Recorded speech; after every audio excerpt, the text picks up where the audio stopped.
back to another exciting Friday reviews. Friday reviews. Friday film reviews. Okay, so today we are reviewing the 3D Blu-ray of Mad Max Fury Road. Gosh, this movie was such an insane experience to watch.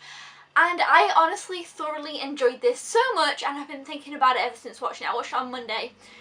Today is Friday reviews, and wow, I didn't know what to expect from this movie simply because I haven't seen the 3 previous Mad Maxes, but I read that you didn't need to, and it wasn't kind of as relevant to the story because obviously this one's with Tom Hardy and all sorts, but I do want to see those movies, but I hadn't seen them. I hadn't seen the trailer for the movie, I knew nothing about the movie, and I went ahead and picked up the 3D £20 edition one. I was kind of thinking, whew, I hope that I enjoy this movie after, putting kind of, I paid a lot for it considering that it was an absolute complete blind buy. But the reason is because I'd heard such fantastic things about it, and I thought, you know what, I want to go into this head first and see what I think and just really just jump in. And I did, and wow, it was such a movie like nothing I've seen before, pretty much. First I do want to touch on the 3D because, my gosh, the 3D was incredible. It just looked so beautiful. This Blu-ray blew me away. It's definitely some of the best visuals I've seen in a long time. It looked absolutely stunning. If you can get this on Blu-ray, I highly recommend getting it on Blu-ray. If you can get it on 3D Blu-ray, I recommend it even higher. It looked incredible. Definitely one of my favourite 3D Blu-rays in terms of the visuals now. Yeah, so the Blu-ray itself and the 3D gets a 5. It just looked so fantastic. I was sometimes like, whoa, I just couldn't believe how good this movie looked. And the story was so kind of interesting and different than I expected it to be. The cars were just something out of this world. Like, that's kind of what I believe is involved in the other Mad Max movies. These cars they have that are kind of insane, the one with the guitarist on the front and all sorts. But to be fair, I'm sure that most of you watching this video have already seen this movie, because so many people love it. If you haven't seen this movie and you're not really sure if it's for you, I would still definitely recommend giving it a go, because like I said, I didn't know anything about it, and I think maybe it isn't my type of movie per se, but I still thought it was just so good that you just can't really, I don't think anyone's going to hate this movie. You might not enjoy it as much as some other people, but I don't think anyone will really hate it because it's just so intense and fast and always on, if that makes sense. There's no like little dull bits, you're always kind of onto something. And basically what it's about is you have Max, who is played by Tom Hardy, and he's definitely more quiet and reserved than I imagined him to be. And there's this kind of town where there's this kind of man in charge, and he's kind of above, well, in the situation, he's put above everybody else and kind of like their king, I guess. By the way, I literally haven't even read the back, so I don't know what the original proper synopsis is. This is my made up synopsis. Anyway, so he's very weird looking, everybody's kind of strange looking. He has his little war boys who kind of work for him, and there's the people of the town, and basically he controls and owns the water. It's just like a wasteland desert type of situation around everywhere, and everywhere's kind of just nothing and you can't really get anything, but in this one place they do have water, but he's kind of in control of it and really is very mean with it and gives them hardly any. And then he has these wives, basically, and they're all kind of young, attractive 20-year-old girls, and he's like old and like he's just not.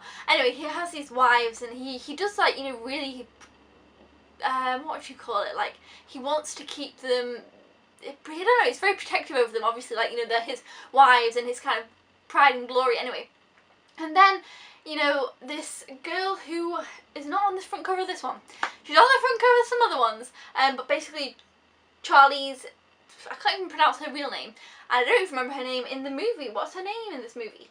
Anyway, she basically takes them and wants to get them free to this place, and that's kind of what the whole movie is about, and how Max comes into this, and this basically massive trip that they have to go on, and the people who are after them, and the things that you see and the things they have to do are just insane, and it's just always it's just full on action most of the time. There's no real little quiet bits. I mean, there's a few, but like still it's always like and just so much going on.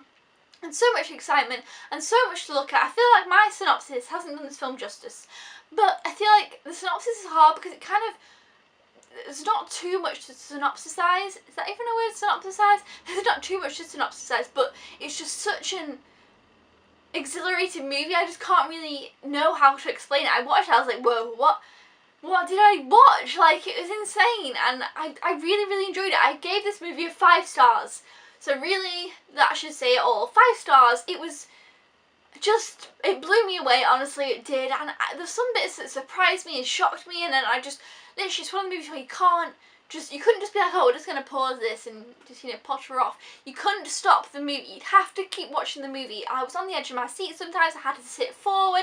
I was like, I really, really, really enjoyed it. Also, Nicholas Hoult is in this, and I really enjoyed his character, actually. He played a very interesting character that I really enjoyed. I do think I wish Tom Hardy would have had a few more lines. He was very kind of quiet in the movie, but that was kind of his character and the portrayal of his character. And I did like that, but yeah, I definitely think during the first, it's a 2-hour movie, I think during the first 20 minutes I was kind of like, okay, what am I going to expect? I didn't know what to expect. I was kind of, apprehensive whether it was good, I was going to enjoy it.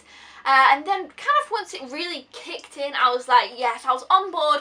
I was really, really rooting for them to achieve what they wanted to achieve in the movie. There was some twists and turns in there, and it was just great. Honestly, if you just want a fun, insane movie, check out Mad Max. I'm sure so many people have told you, but yeah, it's completely great, and so definitely didn't feel 2 hours as well. It's such a fast-paced movie, I thought, and yeah, I just really, really enjoyed it. I definitely can't wait to watch it again soon. So yeah, if you have seen Mad Max, which I'm sure you have, comment down below, let me know your thoughts, and yeah, overall I'm so glad that I picked it up. Definitely try and pick up the Blu-ray of this, and if you can, pick up the 3D one, because that was also fantastic and added so much as well to the movie. But yeah, until then guys, I will see you next time. Thumbs up if you enjoy Friday reviews, and I'll see you then. Goodbye!